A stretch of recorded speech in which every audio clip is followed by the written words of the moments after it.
G'day guys, Kempo here. UFC 279 is in the books. I didn't get to watch it live. I was at one of my many nephews' birthdays, so I didn't get to watch it live. I got to watch it later on.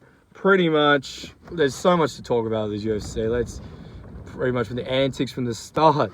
There was backstage fights between, well, not full brawls, but there was Diaz, Combs. I actually don't know all the details, but all I know is there was a bit of chaos in this one.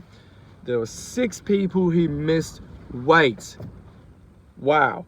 And then Dana and Hunter did something no one expected. I don't think anyone's seen this before. But not just didn't cancel fights, switched them around the day before. I'd never heard of that. I don't know how most of these people agreed to it. They just got the right people for it. They switched Tony Ferguson, who was supposed to fight Zhilei Yang, Tony to fight Nate Diaz. They switched Combs up to fight Kevin Holland, and Zhilei Yang to fight Daniel Rodriguez. And that's the ones I can think of. But there was other ones like Chris Barnett missed weight as well. Combs up missing weight by 7 pounds or 7 to 8 pounds. But I'll get into that in a minute. But pretty much, this one was full of chaos. But Dana and the UFC, being one of the best organizations in the world to watch as a fan, made a way through it. They made a way through COVID. They made a way through media controversies and legal stuff. This one was amazing. They made it through 6 fighters missing weight and all this ridiculous chaos behind the scenes. They made the right fights happen, which I definitely think were better matchups. Tony versus Nate was a way better matchup than Khamzat versus Nate. And then Kevin versus Khamzat was a way better matchup. But besides all that sort of stuff, I'm going to quickly say Ferguson and Tony and Zhilei Yang were the saviors of this card. Neither of them had to go up to change fighters. They could have said F you.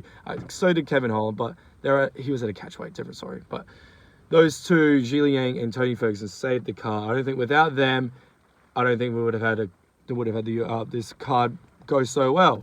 Or possibly, not at all, but maybe not at all. Without them, yeah, I don't see it's happening. Chris Barnett with amazing knockout. He was getting beat up. He beat the other guy. I can't remember the other guy's name. I didn't even watch too much of that. I just saw the highlight of that. Zhilei Yang got to a decision. He thinks he was robbed. I didn't see too much. I just saw the highlights, and it could have gone either way, I reckon. But the main ones I want to talk about is Kevin Holland and Khamzat. He was the main one I really want to talk about for most of this time, and Nate Diaz, but comes into the weigh-ins, hearing about some doctors saying he couldn't make weight. It's a bit of excuses, but something definitely went wrong. And he has made the weight before, but something went wrong. 7.5 pounds, flipping off the crowd. He was getting destructive boos. But you know what? He owned it. And you know what he did to Kevin Holland in that catchweight? He fucked him up. I'm sorry, I'm just saying, he fucked him up. He didn't even get punched, I don't believe at all. Took Kevin down. Kevin couldn't do anything, man. Kevin just was nothing against Khamzat, the monster, the super villain. He's kind of, everyone booing him, and he's just coming, he's yelling Allah Akbar, and he would kill everybody and smash everybody. Man, he doesn't care at all, which I don't mind that one bit. I'm just happy the fights went ahead and we got to see Khamzat absolutely manhandle somebody, which I was correct about that, even though, yeah, I was correct about that. I didn't get time to change my predictions, but in my head I was.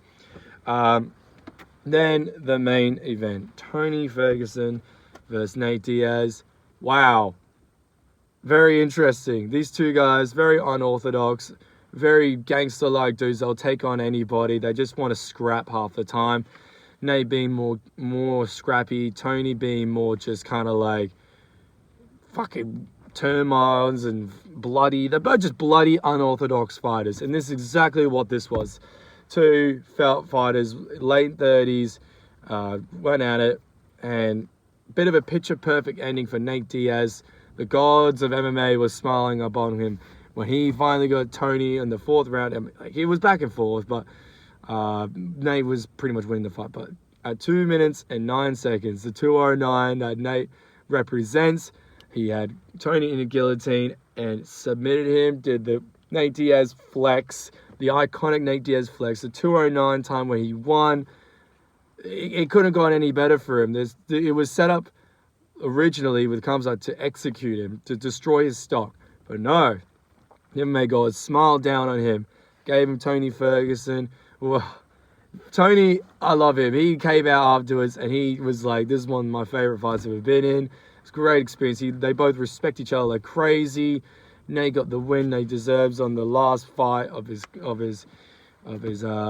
contract, and he wants to go do another sport. My guess is boxing, probably against Jake Paul, most likely.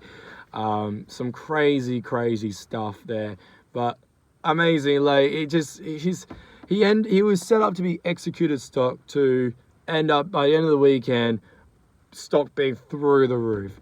Stockton through the roof. My God, that card was crazy in all sorts of ways. Knockouts, like change-ups, missed weights. But Dana, I bet at the end of this weekend goes, thank fuck that is done. Thank fuck. Well, that was some stuff. That's all I got to say. Great. UFC pull up as always. This is why MMA is probably the best sport on the planet. It's my favorite sport on the planet. Then there's boxing. I love this sort of stuff. The UFC itself is incredible. I can't wait for the next one, guys.